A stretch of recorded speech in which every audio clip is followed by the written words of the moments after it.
வணக்கம் மாணவர்களே, உங்கள் எல்லோரையும் ரோஜா தோட்டம் சேனலுக்கு அன்போடு வரவேற்கிறேன். மாணவர்களுக்கு தேவையான தமிழ், அறிவியல், சமூக அறிவியல் பாடங்களுக்கான பிளேலிஸ்ட் டிஸ்கிரிப்ஷன் பாக்ஸ்ல தரப்பட்டிருக்கு. தேவைப்படுறவங்க பயன்படுத்திக்கோங்க. இன்னைக்கு எந்த பாடம் படிக்கலாம்? நம்மை சுற்றி நிகழும் மாற்றங்கள் என்ற 6ஆம் வகுப்பு அறிவியல் பாடத்தில் கொடுக்கப்பட்டிருக்கும் மதிப்பீடு வினாக்களுக்கு விடைகளை படிக்கலாமா? நாம ஏற்கனவே போட்ட வீடியோல இந்த பாடத்தில் கொடுக்கப்பட்டிருக்கும் சூஸ் த பெஸ்ட் ஆன்சர் பார்த்துட்டோம், fill in the blanks பார்த்துட்டோம், சரியா தவறாவும் பார்த்துட்டோம். இந்த வீடியோல மிக குறுகிய விடையலி, விரிவான விடையலி, சிந்தனை திறன் வினாக்கள்லாம் இருக்கு இல்லையா, அதையெல்லாம் பார்த்துடலாம். மிக குறுகிய விடையலி 1. தாவரங்கள் மட்குதல் என்ன வகையான மாற்றம்? தாவரங்கள் மட்குதல் வேதியியல் மாற்றம். அது மண்ணோட சேர்ந்து வேதிவினை புரிஞ்சுதான் அது எருவா மாறுது இல்லையா? அதனால இது வேதியியல் மாற்றம். எப்படி எழுதலாம்? கேள்வியிலிருந்தே ஆரம்பிச்சு விடைய முடிக்கலாம். தாவரங்கள் மட்குதல் என்பது வேதியியல் மாற்றம் ஆகும். இப்படி முடிச்சிடலாம். அடுத்தது 2வது கேள்வி என்ன கேட்டிருக்காங்க? உங்களிடம் சிறிது மெழுகு தரப்பட்டால் அதை வைத்து உங்களால் மெழுகு பொம்மை செய்ய முடியுமா? அவ்வாறு செய்ய முடியுமெனில் எவ்வகை மாற்றம் என குறிப்பிடுக. நம்ம கிட்ட மெழுகு கொடுத்தாங்கன்னா அதை வச்சு நாம மெழுகு பொம்மை செய்ய முடியும் இல்லையா? இதற்கான விடையை பார்ப்போமா? என்னிடம் தரப்பட்ட மெழுகை வெப்பப்படுத்தி அதனை உருக்கி அச்சினில் ஊற்றி மெழுகு பொம்மையை செய்ய முடியும். அதே பொம்மையை வெப்பப்படுத்தி உருக்கி மீண்டும் மெழுகாக மாற்ற முடியும். எனவே இது ஒரு மீள் மாற்றம் ஆகும். அடுத்த கேள்வி 3. மெதுவான மாற்றத்தை வரையறு. 37வது பக்கத்துக்கு வாங்க. அங்க ஒரு படம் இருக்கு இல்லையா? மெதுவான மற்றும் வேகமான மாற்றங்கள்னு தலைப்பு. அதுக்கு கீழே ஒரு கட்டம், அந்த கட்டத்துல ஒரு படம் இருக்கு பாருங்க. அதுக்கு கீழே பாருங்க மெதுவான மாற்றங்கள் என்ன கொடுத்திருக்காங்க? சில மாற்றங்கள் நிகழ அதிக நேரத்தை எடுத்துக்கொள்கின்றன. அதாவது மணிகள், நாட்கள், மாதங்கள், ஆண்டுகள் எவ்வளவு டைம் வேணாலும் எடுத்துக்குது. இவை மெதுவான மாற்றங்கள் என அழைக்கப்படுகின்றன. எடுத்துக்காட்டு நகம் மற்றும் முடி வளர்தல், பருவநிலை மாற்றம், விதை முளைத்தல். இந்த விடையை எடுத்து எழுதலாம். அடுத்தது 4வது கேள்வி. கரும்பு சர்க்கரையை நன்றாக வெப்பப்படுத்தும் போது என்ன நிகழும்? இதில் நடைபெறும் ஏதேனும் 2 மாற்றங்களை குறிப்பிடுக. கரும்பு சர்க்கரைங்கிறது திடப்பொருள் இல்லையா? அதை நாம அடுப்புல வச்சு ஹீட் பண்ணும்போது கேரமல் உருவாகும். அதாவது அந்த திடமான கரும்பு சர்க்கரை திரவமா மாறும். நல்லா பிரவுன் கலர்ல இருக்கும். கேரமலைசேஷன் சொல்லுவோம். இத பத்தின கேள்விதான் இது. விடை எழுதுவோமா? கரும்பு சர்க்கரையை வெப்பப்படுத்தும் போது திடநிலையில் உள்ள சர்க்கரை திரவ நிலைக்கு மாறுகிறது. இதனை நிலை மாற்றம் என்கிறோம். ஒரு மாற்றம் வந்துடுச்சு, நிலை மாற்றம் வந்துடுச்சு. மேலும் மேலும் வெப்பப்படுத்தும் போது உருகிய சர்க்கரை கார்பனாகவும் கார்பன் டை ஆக்சைடு வாயுவாகவும் நீராவியாகவும் மாறுகிறது. இதனை வேதியியல் மாற்றம் என்கிறோம். என்னென்ன மாற்றம் நிகழும்னு கேட்டிருக்காங்க. நம்ம 2 மாற்றம் எழுதியிருக்கோம். நிலை மாற்றம் ஒன்று நிகழ்கிறது, அதன் பிறகு வேதியியல் மாற்றமும் நிகழ்கிறது. அடுத்தது 5வது கேள்வி. கரைசல் என்றால் என்ன? கரைசல்னா என்ன? நம்ம ஏற்கனவே பார்த்திருக்கோம் இல்லையா? ஒரு கரைப்பொருள் பிளஸ் கரைப்பான். அதாவது ஒரு சர்க்கரையோ உப்பையோ கரைப்பான் தண்ணியில போட்டு கலக்கும் போது நமக்கு கிடைக்கக்கூடிய பொருள் கரைசல். 39வது பக்கத்துக்கு வாங்க. 31வது பக்கத்துல மேல பாருங்க. இந்த பக்கம் நீரின் நிலைகளில் ஏற்படும் மாற்றம்னு ஒரு படம் இருக்கா? அதுக்கு நேராவே அந்த பக்கம் பாருங்க. கரைப்பொருள் கரைப்பானில் கரைக்கும் போது கரைசல் உண்டாகிறது. கரைப்பொருள் பிளஸ் கரைப்பான் ஈக்குவல் டு கரைசல் கொடுத்திருக்காங்க இல்லையா? இதை எழுதலாம். அப்படி இல்லைன்னா 41வது பக்கத்துக்கு வாங்க.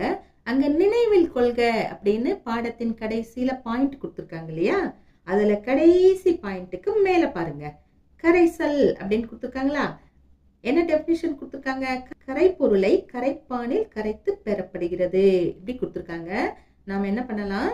கரைப்பொருளை கரைப்பானில் கரைத்து பெறப்படும் கலவை கரைசல் எனப்படும். இப்படி மாத்தி எழுதிக்கலாம். சரியா? கேள்விக்கு ஏத்த மாதிரி விடைய மாத்தி 2ல எது விருப்பமோ அதை எழுதுங்க. அடுத்த கேள்வி என்ன? குறுகிய விடையலி. ஃபர்ஸ்ட் என்ன கேள்வி கேட்டிருக்காங்க? காகிதத்தை எரிப்பதால் ஏற்படும் மாற்றங்கள் யாவை? விவரிக்கவும். விடை எழுதுவோமா? காகிதத்தை எரிச்சோம்னா அந்த காகிதம் திரும்ப நமக்கு கிடைக்காது. இது ஒரு மீளா மாற்றம். அதுக்கப்புறமா டக்குன்னு எரிஞ்சிடும். அதனால இது வேகமான மாற்றம். இந்த மாற்றத்தை நாம விரும்புவோமா? விரும்ப மாட்டோம் இல்லையா? விரும்பத்தகாத மாற்றம். ஏன்னா புகை உருவாகும், சுற்றுச்சூழல் மாசுபடும். அதனால இது விரும்பத்தகாத மாற்றம். அதுக்கப்புறம் எந்த ஒரு காகிதமும் தானே தீப்பிடிச்சு எரியாது. இது மனிதனால் ஏற்படுத்தப்படக்கூடிய ஒரு மாற்றம். இதுதான் விடை. பாயிண்ட் பை பாயிண்டா எழுதிடலாம். சரியா? காகிதத்தை எரிக்கும் போது பல்வேறு வகையான மாற்றங்கள் ஏற்படுகின்றன. அவை 1 மீளா மாற்றம், 2 வேகமான மாற்றம், 3 விரும்பத்தகாத மாற்றம், 4 மனிதனால் ஏற்படக்கூடிய மாற்றம். அடுத்த கேள்வி என்ன? 2வது கேள்வி, காடுகளை அழித்தல் என்பது விரும்பத்தக்க மாற்றமா? உங்கள் பதிலுக்கான காரணத்தை விவரிக்கவும். காடுகளை அழிக்கிறது விரும்பத்தகாத மாற்றம் இல்லையா? என்ன காரணம்னு நம்ம காரணத்தை சொல்லணும். விடை எழுதுவோமா? காடுகளை அழித்தல் என்பது விரும்பத்தகாத மாற்றமாகும். ஏனெனில் காடுகளை அழிப்பது சுற்றுச்சூழலுக்கு தீங்கு தரும், மழைப்பொழிவை தடுத்து வறட்சியை ஏற்படுத்தி உணவு பற்றாக்குறையை ஏற்படுத்தும் செயலாகும். எனவே காடுகளை அழித்தல் என்பது விரும்பத்தகாத மாற்றமாகும். இப்படி கேள்விக்கு ஏத்த மாதிரி விடையை முடிக்கலாம். அடுத்தது 3வது கேள்வி, விதையில் இருந்து செடி முளைத்தல் என்ன வகையான மாற்றம்? விவரிக்கவும். என்ன வகையான மாற்றம்? விதையிலிருந்து செடி முளைத்தல் நமக்கு ரொம்ப பிடிச்சமான ஒண்ணு இல்லையா? அதனால இது விரும்பத்தக்க மாற்றம். அதுக்கப்புறமா உடனே செடி முளைச்சு வேக வேகமா மரம் ஆயிடாது இல்லையா? மெதுவா தான் நடக்கும். இது மெதுவான மாற்றம். எப்படி விடை எழுதலாம்? விதையிலிருந்து செடி முளைக்கும் போது நம் மனம் மகிழ்ச்சி அடைகிறது. எனவே அது விரும்பத்தகுந்த மாற்றமாகும். மேலும் செடி முளைக்க சில நாட்கள், சில மாதங்கள் தேவைப்படுகின்றன. எனவே அது மெதுவான மாற்றமாகும். மேலும் செடி முளைத்தல் ஒரு வேதியியல் மாற்றமாகும். அடுத்தது பாருங்க, விரிவான விடையளி. என்ன கேட்டிருக்காங்க? உன்னை சுற்றி நடக்கும் மாற்றங்களில் இருந்து கீழே கொடுக்கப்பட்டுள்ள ஒவ்வொரு மாற்றத்திற்கும் தகுந்த எடுத்துக்காட்டு தருக. அதாவது மெதுவான மாற்றம், வேகமான மாற்றம், மீள் மாற்றம், மீளா மாற்றம் இப்படி கொடுத்துருக்காங்க. ஸ்லாஷ் போட்டு ஒவ்வொன்றுக்கும் ஒரு ஒரு எடுத்துக்காட்டை நாம எழுதணும். எழுதுவோமா? முதல்ல மெதுவான மாற்றம். ஒரு எடுத்துக்காட்டு எழுதுனா போதுமானது. ஆனா புத்தகத்துல கொடுக்கப்பட்டிருக்கிற அனைத்தையுமே நான் வரிசைப்படுத்தி கொடுக்குறேன். உங்களுக்கு எது விருப்பமோ அதை எடுத்து எழுதிக்கோங்க. சரியா? மெதுவான மாற்றம் எதை எதை எழுதலாம்? நகம் மற்றும் முடி வளர்தல், பருவநிலை மாற்றம், விதை முளைத்தல். வேகமான மாற்றம் இதற்கு எதை எழுதலாம்? பலூன் வெடித்தல், பட்டாசு வெடித்தல், காகிதம் எரிதல், கண்ணாடி உடைதல். அடுத்து என்ன கேட்டிருக்காங்க? மீள் மாற்றம், மீளா மாற்றம். மீள் மாற்றத்துக்கு எதை விடையாக எழுதலாம்? தொட்டார் சினுங்கி தாவர இலைகள் சுருங்குதல், ரப்பர் வளையம் நீளுதல், பனிக்கட்டி உருகுதல். மீளா மாற்றத்திற்கு எதனை எடுத்துக்காட்டா எழுதலாம்? பால் தயிராக மாறுதல், உணவு செரித்தல், மாவிலிருந்து இட்லி தயாரித்தல். அடுத்து என்ன கேட்டிருக்காங்க? இயற்பியல் மாற்றம், வேதியியல் மாற்றம். ஒவ்வொன்றுக்கும் எடுத்துக்காட்டு எழுதணும். எழுதுவோமா? இயற்பியல் மாற்றம், பனிக்கட்டி உருகுதல், உப்பு கரைசலை தயார் செய்தல், சர்க்கரை கரைசல் தயார் செய்தல், ரப்பர் வளையத்தை இழுத்தல். இவை அனைத்தும் இயற்பியல் மாற்றங்களுக்கான எடுத்துக்காட்டுகள். வேதியியல் மாற்றத்துக்கு என்னென்ன எழுதலாம்? மரம் எரிதல், சோளம் பொரிதல், வெள்ளி ஆபரணங்கள் கருமையாதல், இரும்பு துருப்பிடித்தல். இவைகளை எழுதலாம். அடுத்து என்ன கேட்டிருக்காங்க?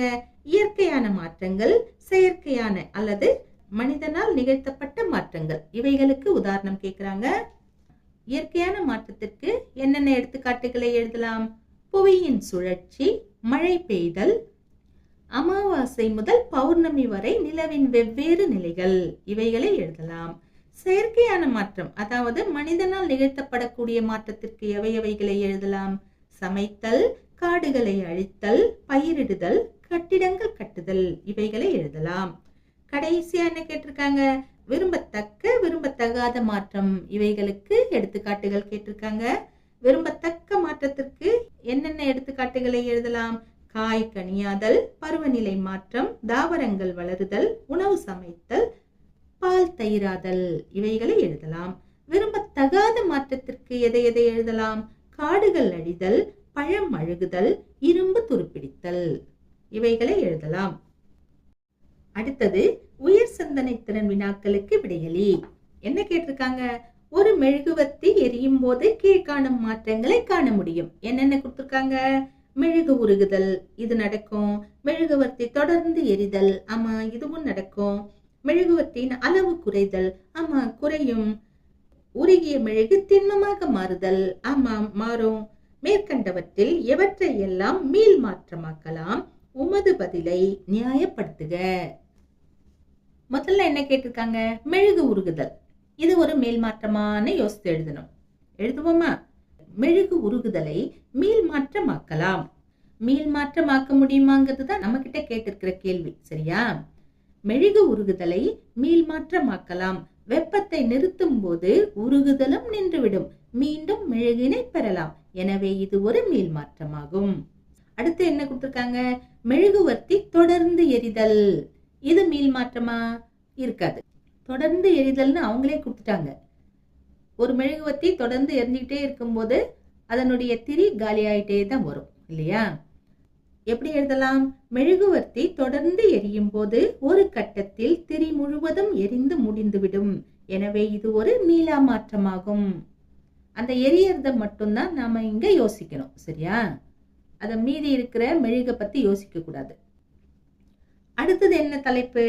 மெழுகுவர்த்தியின் அளவு குறைதல், இது மீள் மாற்றமானு கேட்டிருக்காங்க. ஒரு மெழுகுவர்த்தி எரிஞ்சுக்கிட்டே இருக்கும்போது அதன் அளவு குறைஞ்சிக்கிட்டே வருது, உயரமா இருக்கு, அப்படியே கரைஞ்சி கரைஞ்சி கரைஞ்சி குட்டி ஆயிடுது, இல்லையா? இப்ப இத பத்தி எழுதணும். தொடர்ந்து எரியும் போது மெழுகுவர்த்தியின் அளவு குறையும், இதன் அளவை மீண்டும் அதிகரிக்க முடியாது. எனவே இது மீளா மாற்றமாகும். மெழுகுவர்த்தி என்னவோ இருக்கும், ஆனா கொஞ்சமா இருக்கும், முன்னாடி இருந்த அதே அளவுக்கு இருக்காது. அந்த அளவை தான் நம்ம இங்க பார்க்கணும். தலைப்பென்ன? மெழுகுவர்த்தியின் அளவு குறைதல். கரெக்ட் தானே? அப்ப இது மீளா மாற்றம். அடுத்தது என்ன கேட்டிருக்காங்க கடைசியா? உருகிய மெழுகு திண்மமாக மாறுதல். ஆமாம், இது சரிதான். எப்படி விடை எழுதலாம்? திண்மமாக மாறிய மெழுகை வெப்பப்படுத்தினால் மீண்டும் உருகிய மெழுகை பெறலாம். எனவே இது மீள் மாற்றமாகும். திண்மமாயிட்ட ஒரு மெழுகை வெப்பப்படுத்தும் போது மீண்டும் உருகிய மெழுகை பெறலாம். உருகின மெழுக வெப்பத்தை கொடுக்கறத நிறுத்திட்டோம்னா அது திண்மமாக மாறும், இல்லையா? வெப்பத்தை நிறுத்தினா திண்மமாகும், வெப்பத்தை கொடுத்தா திரவமாகும், இல்லையா? வெப்பத்தை பொறுத்து அது பழைய நிலைமைக்கு திரும்பவும் வரும். அதனால் இது மீள் மாற்றம்.